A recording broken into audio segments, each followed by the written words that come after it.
মুরগির যদি ঠান্ডা নিয়ন্ত্রণ করতে পারেন তাহলে আপনার মুরগি অন্য কোনো রোগে আক্রান্ত হবে না।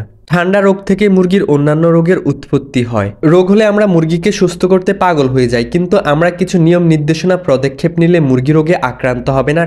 মুরগিকে ঠান্ডা মুক্ত রাখতে চাইলে সারা বছর সুস্থ রাখতে হলে আপনাকে জানতে হবে ঠান্ডার উৎপত্তি কোথায়।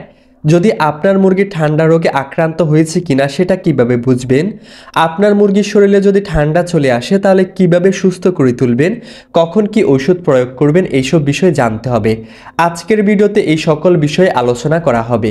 আপনি তো ভিডিওটা দেখতে এসেছেন মুরগিকে কিভাবে ঠান্ডা থেকে মুক্ত রাখা যায়, কিভাবে সারা বছর মুরগি সুস্থ থাকবে, তাহলে টেনে টেনে দেখার কি? আপনি টানবেন, হয়তো গুরুত্বপূর্ণ কথাগুলো টানার মধ্যে চলে যাবে, কিচ্ছুই বুঝবেন না। যতটুকু দেখবেন না টেনে দেখুন, ইনশাল্লাহ উপকৃত হবেন, কথা দিলাম, হতাশ করব না। মুরগির ঠান্ডা লাগা সাধারণত শ্বাসতন্ত্রের সংক্রমণের কারণে হয়। এটি ভাইরাস, ব্যাকটেরিয়া, ছত্রাক, আমাদের নিজেদের কারণেও মুরগির ঠান্ডা লাগতে পারে। কেন ঠান্ডা লাগে সেটা বলা যাক। ভাইরাল সংক্রমণ, ইনফ্লুয়েঞ্জা, নিউক্যালস ডিজিজ বা ইনফেকশন বা ব্রোনকাইটিস ইত্যাদি কারণে মুরগির ঠান্ডা লাগতে পারে। এগুলো হচ্ছে ভাইরাল সংক্রমণ। এরপর ব্যাকটেরিয়াল সংক্রমণ, মাইক্রোপ্লাজমা, কলিব্যাসিলোসিস, এগুলো হলো ব্যাকটেরিয়াল সংক্রমণ। এরপর হচ্ছে পরিবেশগত কারণ, ঠান্ডা স্যাঁতসেঁতে আবহাওয়া, পর্যাপ্ত তাপমাত্রার অভাব, আবার অতিরিক্ত তাপমাত্রা, এগুলো হচ্ছে পরিবেশগত কারণ। এরপরে হচ্ছে পরিষ্কার পরিচ্ছন্নতার অভাব, মুরগির খাঁচা বা আশেপাশ অপরিষ্কার পরিচ্ছন্ন না থাকা।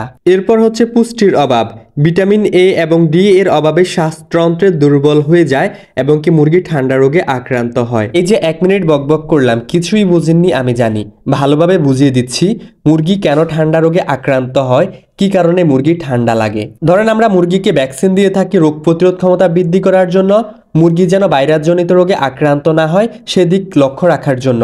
এখন আমরা সমাজে অনেকেই মুরগিকে ভ্যাকসিন করেন না, সঠিক সময় সঠিক ভ্যাকসিন প্রয়োগ করেন না। আপনি যদি আপনার মুরগিকে সঠিক সময় সঠিক ভ্যাকসিন প্রয়োগ না করেন তাহলে আপনার মুরগি ঠান্ডা রোগে আক্রান্ত হতে পারে, ভাইরাসজনিত রোগে আক্রান্ত হবে। আর প্রতিটা ভাইরাসজনিত রোগে আক্রান্ত হওয়ার আগে মুরগি কিন্তু ঠান্ডা রোগে আক্রান্ত হয়। ঠান্ডা থেকে মুরগির সকল রোগের উৎপত্তি হয়। এরপর হচ্ছে পরিবেশগত, যেমন এখন একটু ঠান্ডা পড়ছে, আপনি যদি আপনার মুরগির খামারে তাপের ব্যবস্থা না করেন তাহলে আপনার মুরগি ঠান্ডা রোগে আক্রান্ত হবে। আবার হচ্ছে গরমের সময় যদি আপনি আরও গরম আপনার মুরগিকে রাখেন তাহলে অতিরিক্ত গরমে মুরগির শরীর ঘামাবে, তখন আপনার মুরগির ঠান্ডা লেগে যাবে। আবার হচ্ছে অনেকে খামার পরিষ্কার পরিচ্ছন্ন রাখে না, অ্যামোনিয়া গ্যাস। একটা কথা মাথায় রাখবেন, শীতের গ্যাস যদি মুরগির ঠান্ডা লাগে তাহলে সেই ঠান্ডা ভালো হয়ে যায় ওষুধ প্রয়োগ করলে, কিন্তু অ্যামোনিয়া গ্যাস থেকে যদি মুরগির ঠান্ডা লাগে তাহলে সেই ঠান্ডাটা রূপ নেয় ভাইরাসজনিত রোগের, মুরগি বড় বড় ভাইরাসজনিত রোগে আক্রান্ত হয়। তাই সবসময় মুরগির খামার পরিষ্কার পরিচ্ছন্ন রাখবেন, তাহলে আপনার মুরগি ভাইরাসজনিত রোগে আক্রান্ত হবে না, সুস্থ থাকবে, ভালো থাকবে। সবসময় আপনার মুরগিকে ভাইরাসজনিত রোগ থেকে দূরে রাখার চেষ্টা করবেন। এখন আপনার মুরগিকে ভালো রাখার জন্য, সুস্থ রাখার জন্য সবচেয়ে গুরুত্বপূর্ণ কি? গুরুত্বপূর্ণ হচ্ছে আপনার মুরগির থাকার জায়গা পরিষ্কার পরিচ্ছন্ন রাখা, মুরগির ঘরে যেন অ্যামোনিয়া গ্যাস সৃষ্টি না হয় সেদিক লক্ষ্য রাখা। এরপর মুরগিকে যে খাবারটা দেবেন সেটা যেন পুষ্টিসম্মত, মানসম্মত এগুলো হয়ে থাকে, কারণ মুরগি তো তার খাবার থেকে পুষ্টি গুণাগুণ শোষণ করে সে সুস্থ থাকে। যদি খাবারটাই মানসম্মত, পুষ্টিসম্মত না হয় তখন মুরগিটা দুর্বল হয়ে যায়, রোগ প্রতিরোধ ক্ষমতা কমে যায়। তখন এই যে ভাইরাসজনিত যত রোগ তখন মুরগির শরীরে প্রবেশ করতে সুযোগ পেয়ে যায়, তখন প্রবেশ করে, মুরগি ঠান্ডা রোগে আক্রান্ত হয়ে যায়। আবার মুরগির ধুলাবালি থেকেও ঠান্ডা লাগে। মুরগি যেখানে থাকে সেখানে আমরা লিটার বা বুশি ব্যবহার করি। আপনি যে লিটার বা বুশি বা ধানের ছিটা ব্যবহার করছেন সেটা বাতাসের মাধ্যমে উড়ে যদি মুরগির নাকে মুখে যায় তাহলে মুরগির ঠান্ডা লেগে যাবে। তাই যখন আপনি তাজা তাজা লিটার ব্যবহার করবেন তাই লিটার উপর পানি দিয়ে স্প্রে করে দেবেন, সেটা যেন বাতাসের সাথে না উড়ে। আবার একদম ভিজিয়ে ফেলবেন না, মানে হালকা স্প্রে করে দেবেন যেন বুশিটা এই বাতাসের সাথে না উড়ে, তাহলে আপনার মুরগির ঠান্ডা লাগবে না। এর কারণেও কিন্তু মুরগির ঠান্ডা লেগে যায়। বলতে গেলে ঠান্ডার জন্য আমরা মানুষেরা নিজেরাই দায়ী। আমরা নিজেরা নিজেদের অবহেলায় মুরগির শরীরে ঠান্ডা রোগ প্রবেশ করতে সহায়তা করি। তাই আমি বলবো আপনার মুরগির খামার পরিষ্কার পরিচ্ছন্ন রাখুন, অ্যামোনিয়া গ্যাস হতে দিবেন না, শীতের সময় তাপের ব্যবস্থা করবেন, গরমের সময় ঠান্ডা রাখার ব্যবস্থা করবেন, তাহলে আপনার মুরগি ঠান্ডা রোগে আক্রান্ত হবে না। আর আপনার মুরগি যদি ঠান্ডা রোগে আক্রান্ত না হয় তাহলে অন্যান্য রোগেও আক্রান্ত হবে না। বন্ধুরা, মুরগির ঠান্ডা রোগ লক্ষণ বোঝা খুবই গুরুত্বপূর্ণ। আপনি যদি বুঝতে পারেন যে আপনার মুরগি ঠান্ডা রোগে আক্রান্ত হতে চলেছে বা হচ্ছে, তাহলে আপনি যদি সাথে সাথে ট্রিটমেন্ট করেন আপনার মুরগি ঠান্ডা রোগ থেকে মুক্তি পাবে।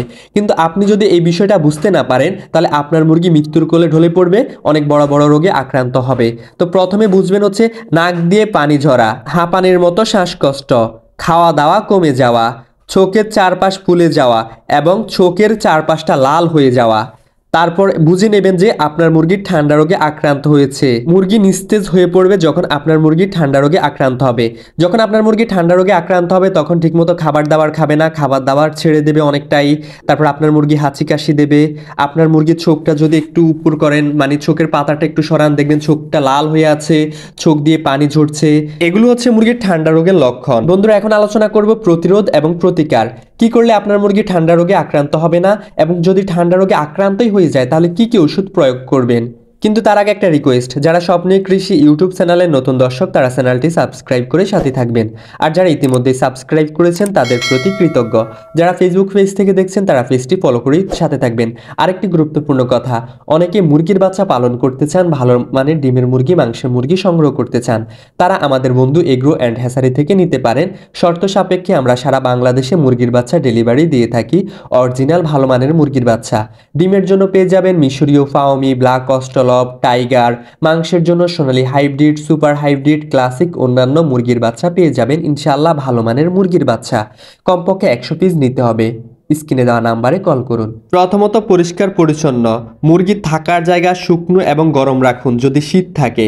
মুরগি যেই আবহাওয়ায় থাকতে পছন্দ করে তেমন আবহাওয়া নিশ্চিত করুন।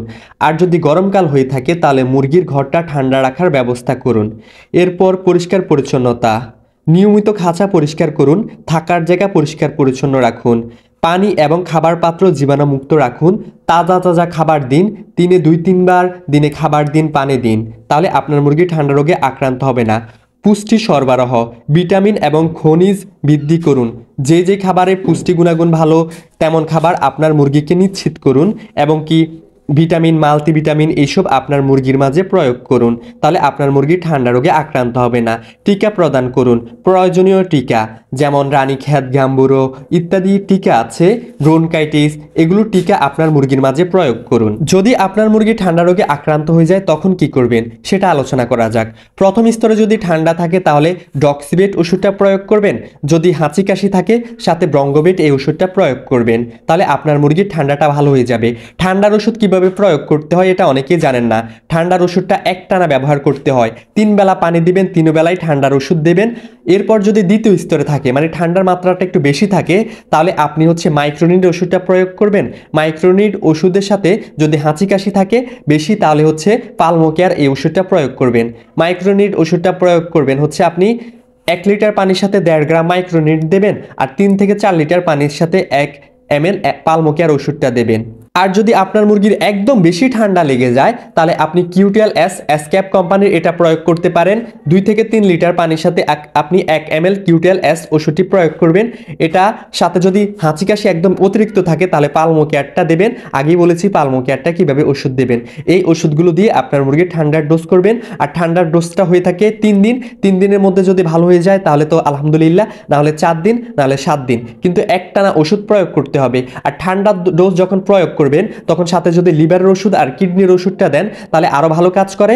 আরো ভালো কাজ করে যদি লাইসোবিটটা প্রতি 1 বেলা বা 2 বেলা লাইসোবিট দিতে পারেন তাহলে আরো ভালো কাজ করে। কারণ যখন ঠান্ডার ডোজ করবেন মুরগি অনেক দুর্বল হয়ে পড়ে, মুরগির রোগ প্রতিরোধ ক্ষমতা কমে যায়। তখন আপনি যদি লিভার, কিডনি এবং কি লাইসোবিট এই 3টা ওষুধ সাথে দেন তাহলে মুরগি দুর্বল হবে না, ভালো থাকবে, সুস্থ থাকবে, ঠান্ডাটা দ্রুত সেরে উঠবে। এতক্ষণ আপনাদের মাঝে ছিলাম আমি মোহাম্মদ ফাহিম হোসাইন। ভিডিওটা কেমন লাগলো জানাবেন। আল্লাহ হাফেজ, আসসালামু আলাইকুম।